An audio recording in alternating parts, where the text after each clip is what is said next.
Om.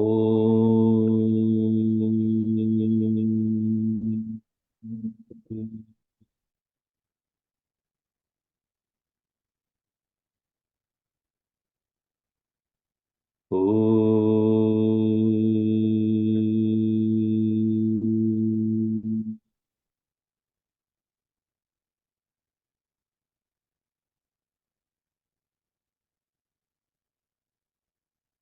Om.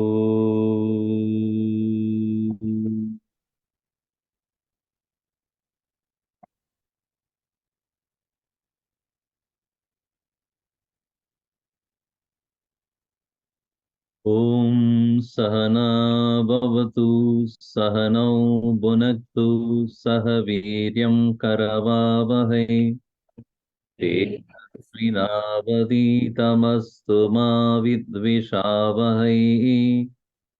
Om Shanti Shanti Shanti. Samasta Jana Kalyane Niratam Karunamayam Namami Chinmayam Devam Sadgurum Brahma Vidvaram.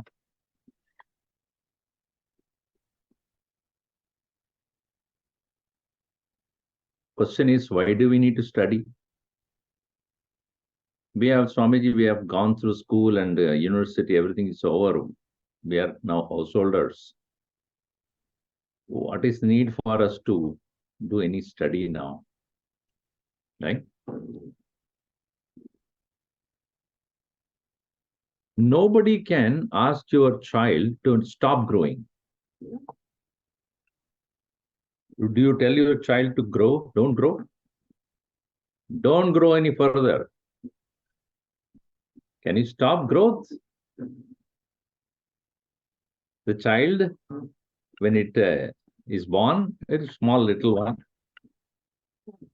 And afterwards, slowly, day by day, the child grows. And when he or she becomes 15 or 16, he's taller than you.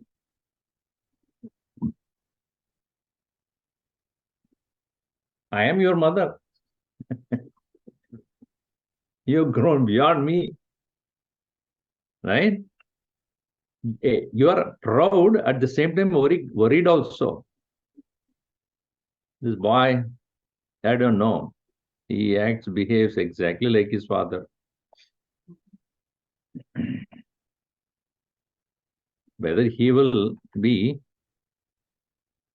able to manage himself when he goes to university. Every parent is very concerned about the maturity, balance,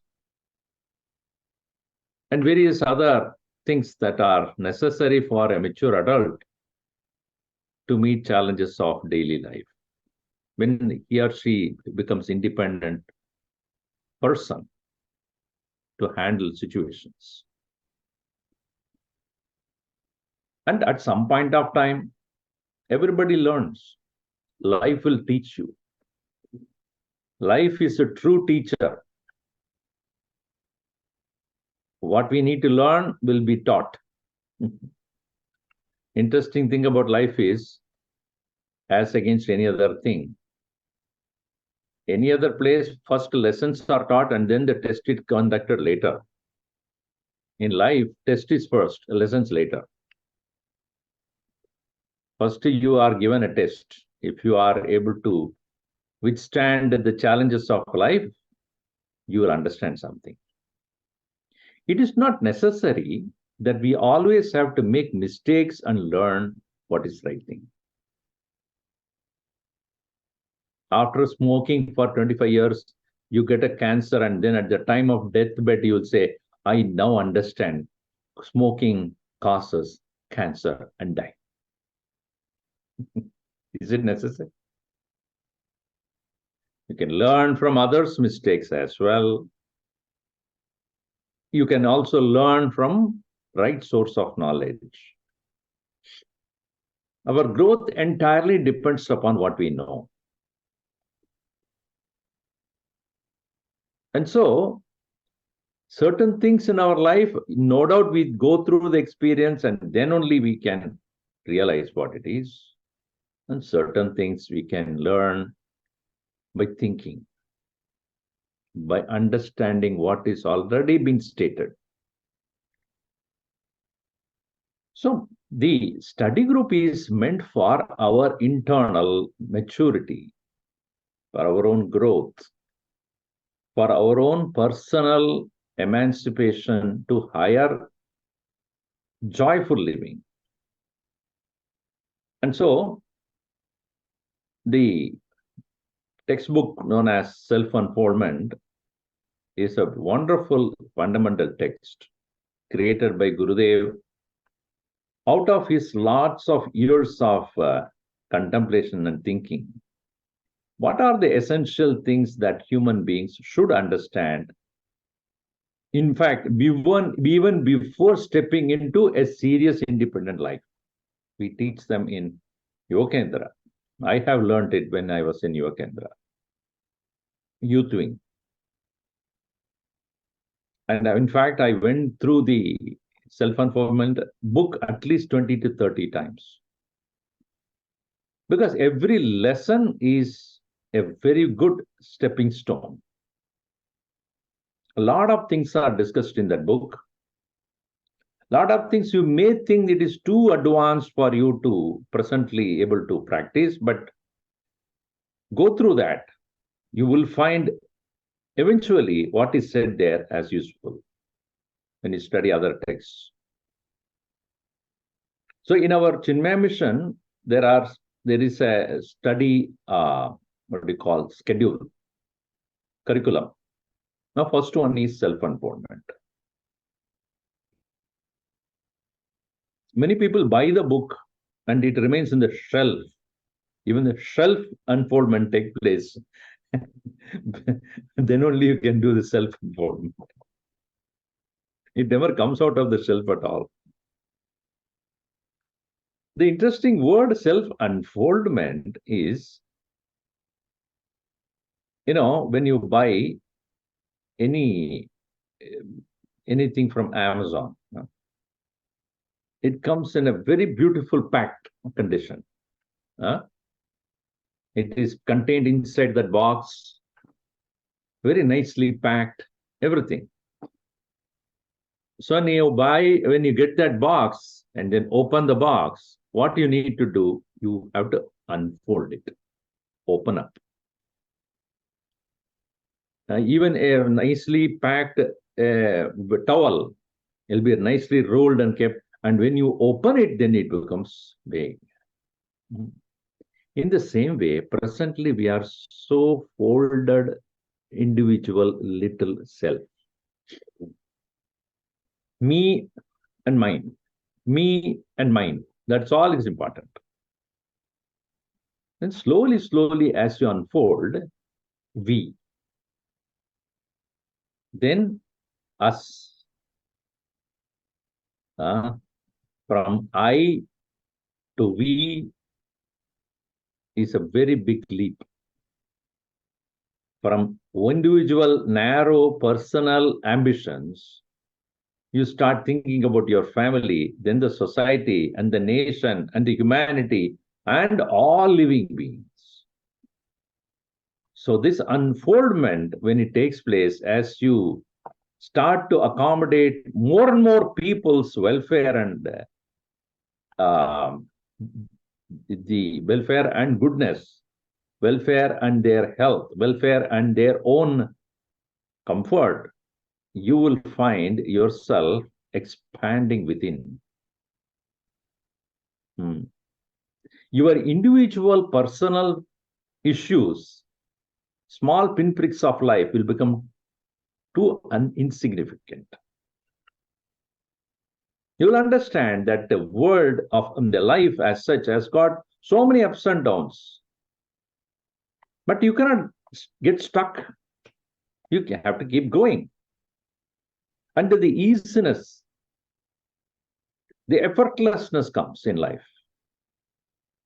Just like Gurudev used to give the example of a Ganges, when it starts as a single drop or small drops of water in Gomukh, becomes a mighty ocean-like existence when it comes to Ganga Sagar. how many miles, thousands and thousands of miles it travels before it comes to the ocean. And while thus traveling from so many places, how many obstacles it might have faced, but it never stopped.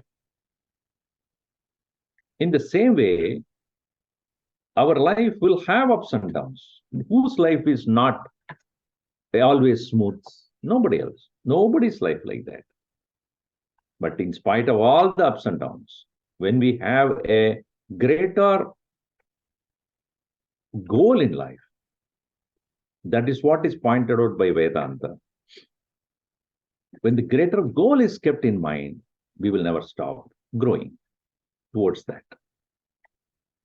On the other day, I was in Toronto, and one person asked this question, Swamiji, these kids here who are growing up, they are torn between Canadian culture and the Hindu religion. What is your solution? What is the solution that you offer?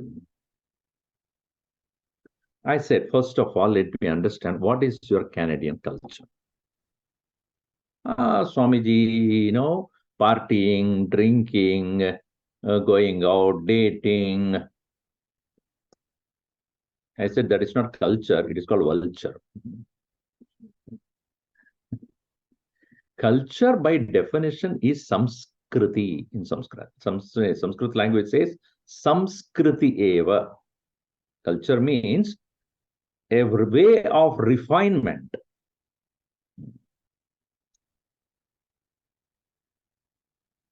If you, in any gathering, if there is a person who speaks moderately, smilingly, respectfully, then you say he's a cultured person.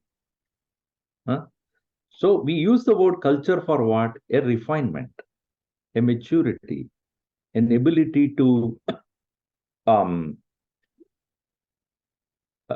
carry on yourself with utmost, I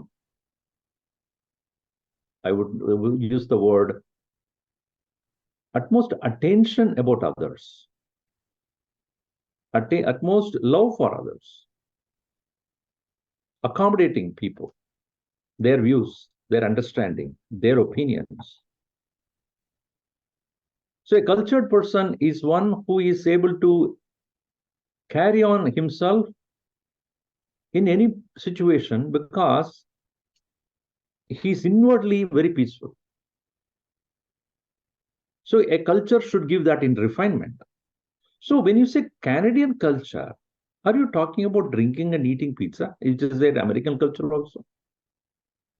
Every culture has got certain values, certain principles. If you understand that, then Canadian culture is not drinking. Similarly, Hindu culture is not, oh, bindi are you wearing, a sari you are wearing, and you're dancing for Garba. That is not culture. Please understand that. What values you have? What is your daily life is about? So religion gives a vision of culture. A religion shows the ultimate purpose of life. Especially Hindu religion gives the purpose of life as moksha. That is called Charama the final attainment. So, a religion gives you a picture or vision of what is the final goal that you need to reach, and the ways and means to achieve that, and what are the adjustments you have to do in your life, and how mature you should become, and then how you bring that in your daily life. So the culture of a person is to refine himself towards a higher goal. Wherever he is, it doesn't matter whether he is in Canada or in America or in India, anywhere. That doesn't change. What would change is what dress he wears or she wears, and what kind of people with whom he or she is moving about, what work he is doing, what professional challenges he has or she has, and all that. But if you have the clarity of what the religious goal is, or spiritual goal is, it doesn't matter which country you are living. Now, you see, if when this is not clear, we get sidetracked. The Chinmaya mission's purpose is individual's growth. And that is what we are focusing on all the time. Study groups are meant for individuals, members to grow in themselves, to become refined individuals, peaceful within themselves and joyful wherever they go. Give happiness to everyone. Don't drag yourself. Don't become a burden to others. So this study will definitely help individually grow to become complete, fulfilled person. This complete, fulfilled person is called Jivan Mukta. Now I'll come to Tattva Bodha topic.